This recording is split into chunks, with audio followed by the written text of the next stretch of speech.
समाश्लिष्टं दशहस्तं गजाननं गणनाथमहं वन्दे सर्वसिद्धिप्रदायकं वेदमयीं नादमयीं बिन्दुमयीं परवलोक्यबिन्दुमयीं मन्त्रमयीं तन्त्रमयीं प्रकृतिमयीं नौमि विश्वविकृतिमयीं धर्मगुणबद्धमूलो निगमस्कंध पुराण सखाढ्य क्रतुकुसुमो मोक्षफलो मधुसूदन पादको जयति। ఈ సాంగ వేద పాఠశాలని వారు దర్శించి దృష్ట్వా శ్రుత్వా ధన్యో. ఈ దివ్యమైన వేద పాఠశాలలో కాశీ క్షేత్రంలో దీన్ని చూసినప్పుడు కలుగుతున్న ఆనందం చాలా విశేషమైనది. ఎందుకంటే విశ్వేశ్వరుడు అంటేనే వేదవేద్యుడు, ఇక విష్ణు అంటే వేదో వేదవిజవ్యంగో వేదాంగో వేదవిత్కవి. మరొక విశేషం బ్రహ్మవిభక్తి పురాణంలో చెప్పబడుతున్నది. బ్రహ్మఘోష రూపేణ అత్ర చతుర్ముఖ బ్రహ్మ విరాజితే. చతుర్ముఖ బ్రహ్మ బ్రహ్మఘోష రూపేణ అర్థాత్ వేదఘోష రూపేణ వర్తతే. కాశీ వేదానికి ఆధార భూమి. కాశీ బాగుంటే వేదం బాగుంటుంది, వేదం బాగుంటే కాశీ బాగుంటుంది. అందుకే వేదాది శాస్త్రములకు పుట్టినిల్లు కాశీ. ఇలాంటి కాశీ మహాక్షేత్రంలో ఇంత అద్భుతమైన వేద పాఠశాల ఉందనే విషయం ఇవాళ నేను తెలుసుకుని ధన్యుడయ్యాను. అదేవిధంగా కాస్త లజ్జితుడు కూడా అవుతున్నాను.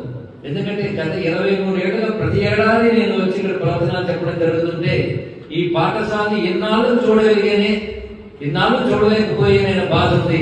ఇన్నాళ్ళకైనా చూడగలిగాను కదా అని ఆనందం కూడా ఉన్నది. ఇలాంటి వేద పాఠశాలలో ఇవాళ దండక్రమ పాఠం దేవవ్రత జీ ద్వారా విని చాలా సంతోషం కలిగింది. దీన్ని బట్టి వేద విద్య ఎంత అనంతము, ఎన్ని విధాలుగా భాషిస్తున్నది, దాన్ని పరిరక్షించుకోవాల్సిన బాధ్యత మనందరి మీద ఉన్నది. ఎందుకంటే సనాతన ధర్మానికి మూలం వేదమే. వేదం నుంచే సర్వ ఇతిహాస పురాణములు కూడా ఉపబ్రహ్మణములయ్యాయి అని చెప్పబడుతున్నది. కనుక వేదంలో చెప్పబడిన అంశములే పురాణ ఇతిహాసంలో కూడా మనకు చెప్తున్నాయి. అందుకే వ్యాస భగవానుడు మాట చెప్తున్నాడు, ధర్మదృఢ బద్ధములో నిగమ స్కంధ పురాణ సాకాఠ్య కర్తుకుసుమో మోక్షఫలో మధుసూదన పాదకో దేతి. మధుసూదన శ్రీమన్నారాయణ పాదక రూపేణ వర్తతే, వృక్ష రూపేణ వర్తతే. తస్య వృక్షస్య స్కంధః నిగమేవ, పురాణాః శాఖాః, కర్తవః కుసుమాః, మోక్షం ఫలం ఇది వేదవ్యాసేన వర్ణితం. సమస్త శాస్త్రాలకి వేదం మూలం. వేదం నుంచి విస్తరించిన సమస్త శాస్త్రాలు కళలు. ఆ కళలకి విద్యలకి భారతదేశం ఆధారం. కనుక భారతదేశం సనాతన ధర్మం ఈ రెండు అవిభాజ్యము. సనాతన ధర్మం రక్షించుకోవాలంటే వేద పరిరక్షణ వల్లే జరుగుతుంది. ఇవాళ దండక్రమ పాఠంలో మేము చూసాం. ఈ దండక్రమ పాఠం సామాన్యమైన అంశం కాదు, మన కర్పాఠం పరిచయం. అంతకంటే కఠినతరమైనటువంటిది ఈ దండక్రమ పాఠం. ఈ చిరంజీవి బ్రహ్మవర్చస్సుతో ఇక్కడ భాషిస్తూ దీన్ని చదువుతుంటే దర్శన మాత్రంతోనే మనందరం ధన్యమైపోయాం. ఇలాంటి ఒక చోటు కాశీలో విశ్వనాథుడికి ప్రీతిపాత్రమైన చోటు ఇది. ఇదొక జ్యోతిర్లింగ క్షేత్రమే. వేదమే మహాజ్యోతి, అదే విశ్వేశ్వర వేదలింగ స్వరూపం. అలాంటి క్షేత్రాన్ని దర్శించి ఇవాళ ధన్యత పొందారు.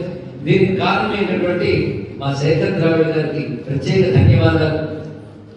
గురువులందరికీ కూడా ప్రణామాలు, నమస్కారం.